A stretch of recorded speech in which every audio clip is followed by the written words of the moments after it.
A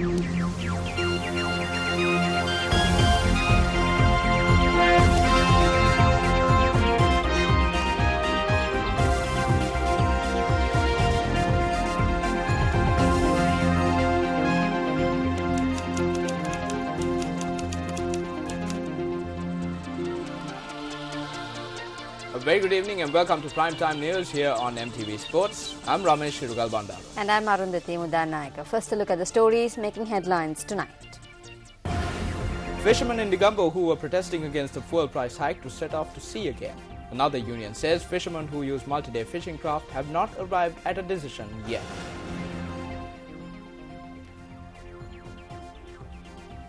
A businessman murdered in Birgama. Private vendors rob farmers in Puthuville. The Paddy Marketing Board shies away from responsibility. And in news overseas, decision on a date for the Egypt presidential election delayed further. Now the stories in detail. President Mahinda Rajapaksa says that fishermen will be provided with relief once their problems are identified. The president gave this assurance during a sudden visit to the Tangol Fisheries Harbour this morning.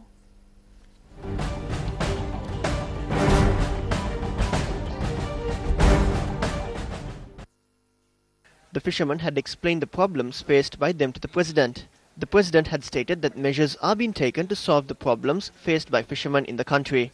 According to the president's media unit, the fishermen had told the president that they do not support the actions of certain groups who are using the fishermen to achieve their own goals.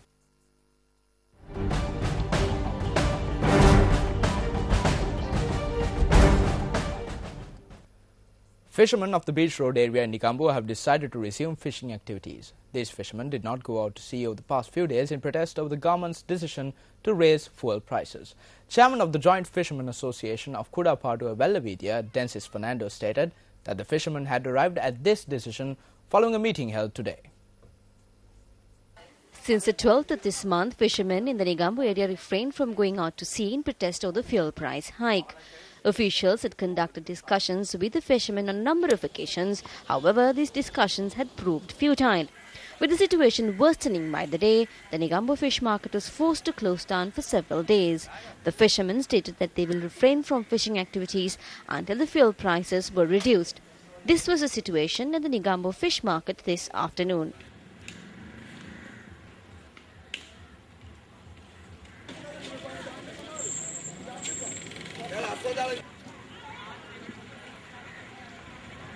These are the views expressed by several customers who arrived at the Negombo fish market today. We cannot eat meat every day. We need fish as well. If this continues, the price of a kilogram of fish will rise to about 1,000 or 2,000 rupees. People can purchase fish for about 100 to 200 rupees. Since there is no fish, we need to spend about 500 rupees to buy meat. It's closed today as well. I have to return home with a tin of salmon.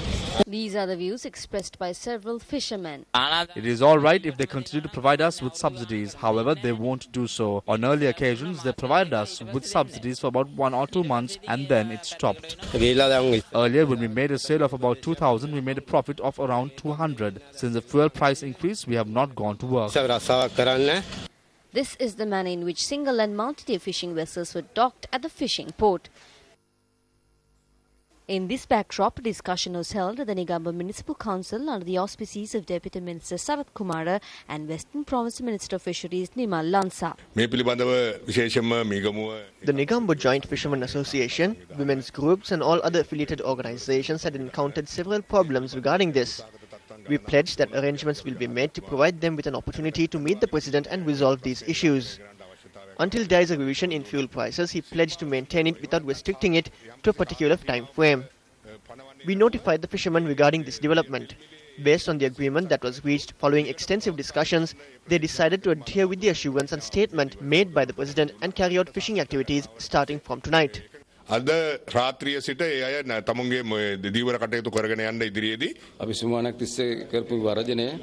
Today we concluded the strike, which we carried out for a week. We respected the assurance given by the President. We are very grateful to Minister Sarath and Minister Lansa for intervening and providing a speedy response to this matter. However, when inquired about the matter from chairman of the Single and Multi-Day Fishermen's Association, Joseph Peter Fernando, he stated that his association had not yet arrived at a final decision. Meanwhile, the Chilao fish market also remained closed today. We will not set out to sea until we get fuel at the old price. We will not go out to sea till this happens. We will not engage in our trade till the price of fuel reduces. This is the manner in which fishing vessels remained docked at the Chilao Fisheries Harbour today.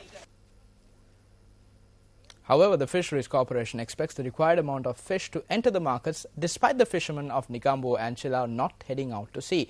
Chairman of the Fisheries Corporation, Mahir Senaratne, stated that the corporation purchases up to 15 metric tons of fish daily.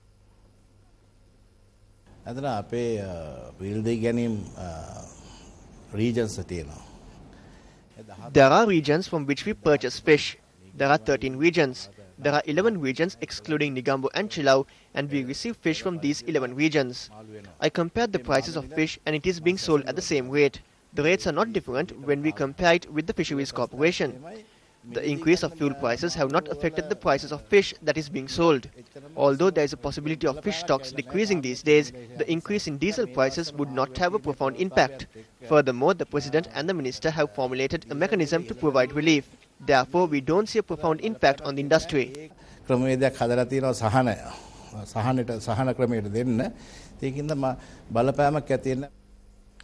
Deputy Leader of the United National Party, Sajith Premadasa, states that there are signs of an increase in gas prices after the government increased fuel prices arbitrarily and added a fuel surcharge to the electricity bill. A release issued by MP Sajith Premadasa states that the people will be made to pay for the inefficiency, profligacy and corruption of the government through a gas price hike as well.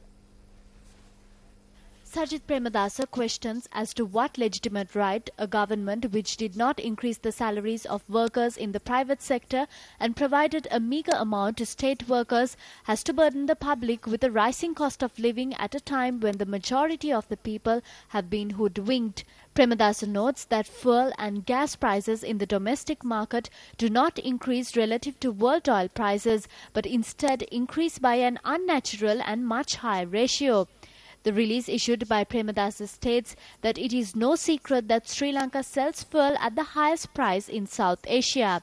MP Sajith Premadasa attributes all of this to the government's incapability, inefficiency, poor planning, corruption and profligacy.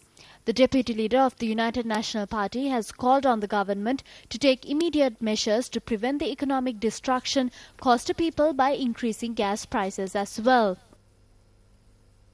United National Party Gampaha District Parliamentarian Karu Jayasuriya says that if the government has taken a decision not to suppress peaceful demonstrations, then questions arise as to who gives orders to attack such demonstrations. Issuing a communique, the MP points out that this repression has been signified by the use of water cannons, tear gas and riot squads using live ammunition on unarmed civilians. The communique notes that two unarmed individuals, Roshan Chanaka, an employee in the Katunayaka Free Trade Zone, and Anthony Fernando, a fisherman from Chilao, sacrificed their lives due to this repressive policy of the government. Jayasuriya adds that the hidden forces have become so powerful that suspects are being abducted in white vans by unknown gunmen even when they are inside court premises and in the custody of prison officials. He points out that burnt bodies of those who have been murdered are left along the wayside. MP Jayasuriya adds in his communique that as the protests against the government have intensified despite the ever-increasing repressive policies of the government, the opposition foresees the danger of these hidden forces getting more active. He points out that they do not agree with the government's interpretation that these protests by unarmed people and the common opposition is an effort to topple the government by force nor an activity influenced by international non-governmental organizations. The communique adds that the government must stop this Dr. Jekyll and Mr. Hyde policy adopted towards the anti-government protests. He concludes by stating that if the government does not take decisions in the best interests of the people, the country will be dragged to a similar situation as in Syria. Sri Ranga Preschool, which is constructed in the Lul Khandra area in Nureli, was declared open by General Secretary of the Citizens Front, J. Sri Ranga, yesterday. The plantation sector employees of the Lul Khandra area in Nureli, who were present at the ceremony, warmly welcomed J. Sri Ranga.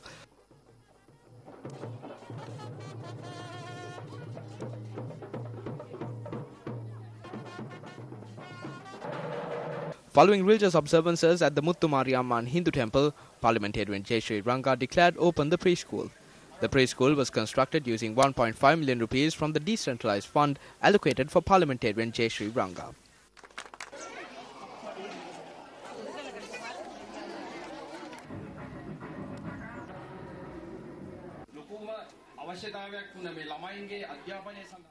Today there is a new preschool for this plantation, which is a greatly felt requirement. We are thankful to Parliamentarian Jay Sri Ranga for providing the necessary funds to construct this preschool.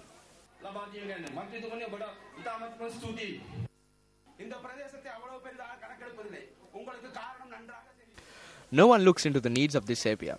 This is due to the reduced number of voters in the area. Today the politicians are working according to the numbers of votes. But Jay Sri Ranga gives priority to education.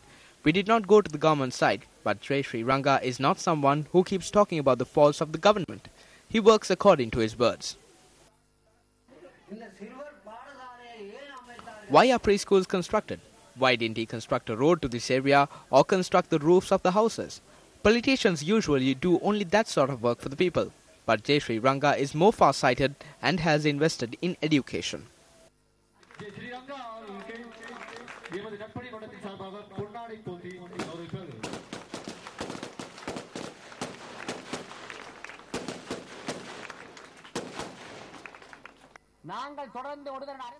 We should not forget that when we point one finger at someone else, the other fingers are pointed at us. We should request for preschool facilities, which you all need. We should work together in order to fulfill our requirements. We will be able to achieve this milestone only through the development of the education sector in the upcountry areas. Today, plantation managers believe that children should go to preschools. However, politicians don't bear the same sentiment. Politicians think about who should pluck tea leaves in the future. They think about who will pay the estate membership fees if everyone moves up the ladder through education. Who will be paying this fee if there are doctors, engineers and teachers from this area? That is what everyone is thinking. Just as all the other districts, our district too receives facilities. You all should keep that in mind.